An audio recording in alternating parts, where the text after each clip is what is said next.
Welcome to Black Voices in Distilling, brought to you by American Distilling Institute, the voice of craft distilling, in collaboration with Business and Bourbon. Do better business through building deeper relationships. This episode's guest is Lee Hedgmon of the Barrel B. Let's get it started. Hey all, I want to welcome you back to Black Voices in Distilling. My name is Ronell Richards and I am your host. I am the founder of Business and Bourbon. And again, just so privileged to be part of this great project sponsored by the American Distilling Institute, where we get to elevate some voices and folks that are doing some tremendous work out there in the craft distilling and spirits industries. Today, I have to be honest with you guys, I'm fanboying a little bit because I was really excited to sit down and talk with our guest today. Lee Hedgmon. How are you doing, Lee? I'm good. I'm tired. Hey, you're working. I am. Today I am. So I understand you're brewing today, right? I am brewing today. So that what is that like for you? Those are long days. Those are So technically I've never been retired from it. I was originally a brewer. That was my first thing I did, was a brewing. So I started a brew fest with a bunch of friends like 6 or 7 years ago. And every year I would brew a beer for it. And last year, the last time I said, oh, I'm not doing it again. I'm retired from this one. And then I got requested to make the same beer that I had made before as a special to bring it back. And so I am brewing that today. Is that the glitter beer? That is the glitter beer. I am super intrigued. And so here's the thing. I am also, I'm a beer guy. A lot of people don't know that. That was my love, much like you. That was my love before whiskey. So I've been really excited to sit down and talk to you about your story, about your journey, how you got to this point. And as I'm doing my background, I'm like, oh my God, she is so interesting. So if you wouldn't mind, share with us a little bit of how you got to this point and what you're doing today. And we'll talk about what you're doing today. But like, where did this journey start from you in brewing and spirits? So this started for me, gosh, I have to say, I was in my late 20s and I was learning how to homebrew. And when you learn how to homebrew, it's basically you standing around drinking while the person who actually homebrews does all the work and you go ooh and ah. So I did that for a number of years. But I really didn't get into it until I was writing my dissertation in grad school. And I needed a hobby, something to kind of take my mind off of the stress. I could only play so many video games. And so I was like, okay. So I started making mead and wine, actually. And then I moved to making beer because I was waiting for all my mead and wine to age out so I could drink it. So I needed something I could drink fast. So that's actually how I started making beer. And the funny thing was that I would always take it to these meetings with my advisor and with my committees until finally they were like, we love that you're bringing us bottles of wine and a 6-pack. Can you bring us a chapter next time? Like that sounds like that was where we got to at that point. And I moved back to Portland, Oregon, which is where I'm from, to teach and to finish writing my diss. And I knew when I moved back that I didn't want to do it, but I gave it another 2 years of teaching before at the same time, I was actively looking for brewing jobs. And I laughingly say in Portland, I was like the last person to get a job where I walked into a brewery and I said, I'll wash kegs. I'll volunteer. Like after me, I said, they're not doing any more volunteers because of liability for insurance. I don't know if that was directly related to me. I've never gotten into an accident volunteering, but that's how I got my start. What is the Pink Boots Society? What is that? The Pink Boots Society is the professional organization of women, was a professional organization of women in the craft brewing industry. Okay. We've since opened it up, the membership, to cider and distilling, because there are a lot of breweries that have moved into actually distilling too. And there were a lot of people who were like, I got thrown into this and I don't know. So they're still brewers, but there are places of doing it. So basically, it's a women's professional organization. Cool. So while at McMenamins, I understand that you've been pretty creative in some of the beers that you've brewed. I'd like to know a little bit about some of those. What are some that you're maybe the most proud of? I am most proud of making beers that taste like foods. So I love the idea of deconstructing. It's not just for people who cook. It's not just for fancy chefs. But I love the idea of taking a concept of a food and giving those flavors into a beer. Yeah. And I'm most known for doing dessert beers that aren't sweet. So I did a Neapolitan ice cream one. Yeah, I'm so intrigued by that. So that one was, and my other favorite one was a red velvet cake I did. And so I loved the idea of getting chocolate, vanilla, and strawberry and flavors into something. So you had to balance it so well that every sip, if you set it in your mouth long enough, all of those flavors and aromas would show up in there. Yeah. What do you do to make that happen? Like, you can do manipulation in mashes. So for like chocolate's easy. We were doing a stout. So it was just a matter of how much chocolate do we want to have in there? Do we want the chocolate to be a light chocolate? Where do you put it in there? And then the strawberries were like, we're putting actual strawberries. And then for the vanilla, we actually had to make an extract of vanilla so that we could get those flavors in without using, because I don't like to use any imitation stuff if I don't have to. Yeah. And so we did all of that. The fun part for the red velvet cake was it had to be a light enough brown that when we added beet powder, it would make it give it that redness that's there. So tell me about where are you distilling now? Tell me about your business. What are you involved in? Oh, so I love this part of it. In 20 now limit it, Lee. I need you to limit it to 7 jobs. 7 jobs. I don't need all 10. I know you got 10, but just 2. So I was at McMenamins for about 4 or 5 years, and then I went to Freeland. And for folks who don't know, Freeland Spirits is a woman-owned and operated distillery here in Portland, Oregon.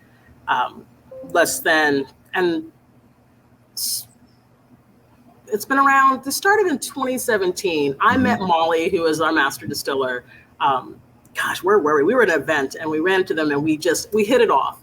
And they said, you should come and work for us. And I said, ooh, I really like where I'm at. And then a year went by, and I was like, I had started a business. So I love distilled spirits, and I'm around barrels constantly. And I'm also a mead maker for a number of years ago as a hobbyist. And I love honey. So I have a company. I started a company where I barrel age honey in used whiskey, rums, distilled spirits barrels from local distilleries. And I work with local apiaries. So I was like, all right, I wanted to kind of focus on that. And I also wanted to do something different. I had a lot more freedom at Freeland. So they made me a wonderful offer of the freedom to run my business and not have it be a conflict, but also work with them and develop new products. And so I'm super creative, and I love the idea of how to kind of take that to the next level. And when I started there, we were just canned cocktails hadn't quite made it big, hadn't made that leap in the same way on the West Coast as it did on the East Coast. And so, because I go to the East Coast every year to visit family and my in-laws. And so they were like, we're going to put out this new canned cocktail. And I had spent the last 10 years as a brewer and going, oh, okay. And so it's very different, but if you're familiar with the process, the tanks and the equipment, it wasn't difficult to figure out. And it was something I already done. So it allowed me to kind of move into doing really fun things with Freeland. So Lee, why is that important to you? Like sustainability and all that, why does that matter to you? Because I know that that's something that some folks, it's very important to, and then others, it's kind of important, but it seems to be like something that's kind of being used as more of a marketing thing than anything. Like, why does that matter to you guys? It matters in a lot of ways. Being able to the way our food tastes, the terroir matters. It doesn't matter just for wine. I like to tell people, because I deal with honey, um, honey, as like with everything that grows around you, it's unique to the place it is. Mm-hmm. And for example, we both coasts grow buckwheat, but East Coast buckwheat is very different than West Coast. But also, even if you're going to taste them from like North and South, the honey bees collect, and so it's basically a snapshot of taste and time in a beautiful like amber liquid. And so you can taste the difference of a place and time in food.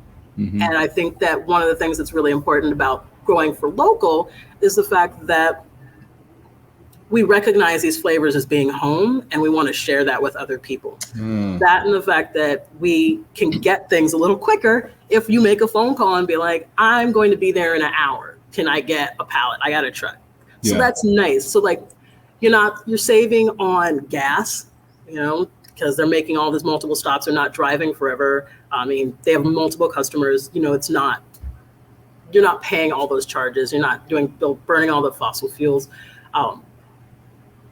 And it's grown there, and people want to know where their food is coming from. Diversity, equity, and inclusion, and what does that mean to you, and what does that mean to you for this industry? Is it important to you, and if so, why? Or why do you think it should matter to others out there? I think it matters in a way that people don't understand. People don't understand how much their lived experience affects how they tasting, what they're exposed to.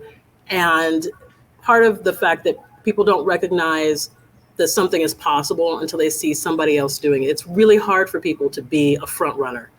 And people don't realize when you're a front runner, you often don't know you're a front runner because there's nobody next to you.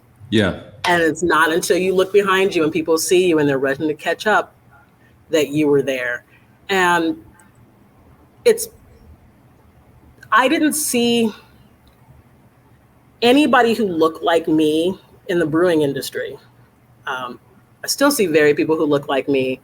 I see way more women, and that is wonderful, but I see very few women of color.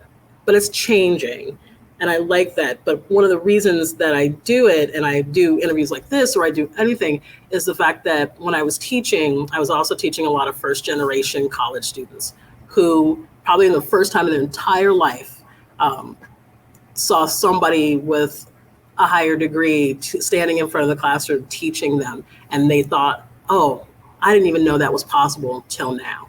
And that's a really powerful thing to have people realize that that's a whole nother window or door that's been opened up. It's why I always volunteered to do homebrew demonstrations. I can't tell you how many times over the last 10 years I've been at events and people have come up to our, when I was with my homebrew club, they would come up to us because they saw me standing there. And A, they wanted to know why, and B, they wanted to talk to me. And then they were like, I've always had this interest, but I didn't know that I could do it. Yeah. I wondered if you might speak for just a moment on the importance of representation, right? Yes. Because that's what it's really about when we do things like She Brew. Can you speak to that and your opinion on the importance of it? The importance of it is,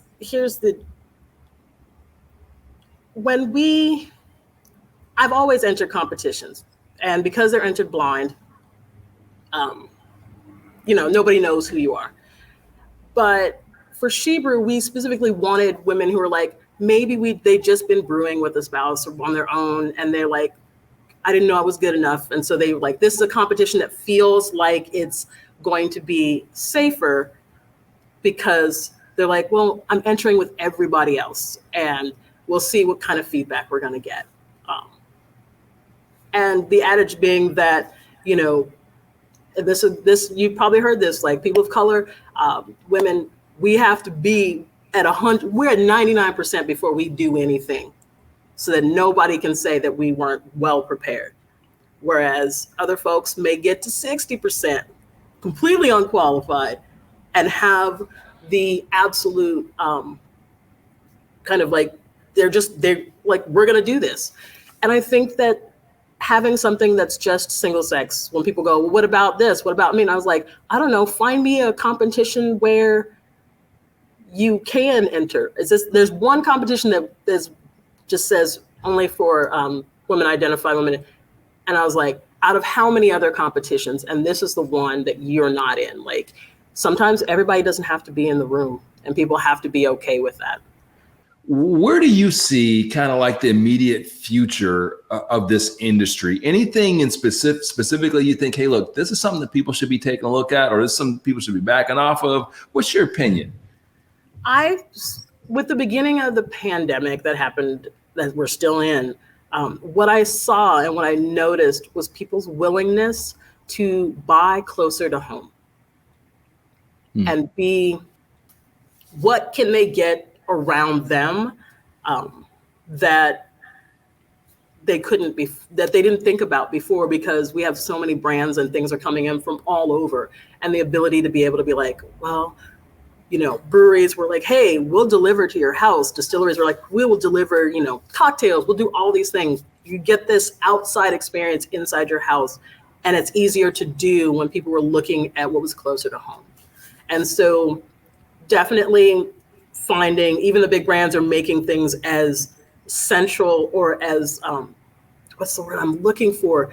They're targeting people's need to be closer to home and to support local. And I've seen in the last 2 years, a lot more of folks wanting to support what's around them. If you were able to, kind of go back in time a little bit and talk to yourself or someone that's coming into the industry right now, is there any piece of advice you'd give to either yourself or someone that's about to get into this industry that would help kind of fast track their success? Yes. Know as much as you can, so that you're asking the right kinds of questions. If you have an interest in something, now a lot of things you can do on your own at home with really low products, so that when you go in and you like, this is really what I want to do, you can ask the kinds of questions that don't leave the other person feeling like they have to teach you everything from the ground up. And as much as we want to, if you don't know what barley looks like, but you want to be a brewer, you probably should at least know where your local homebrew shop is. If you want to be a distiller, but you've got to know all those basic things. Like, you have to know, like, oh, okay, all their books out there, their TV shows.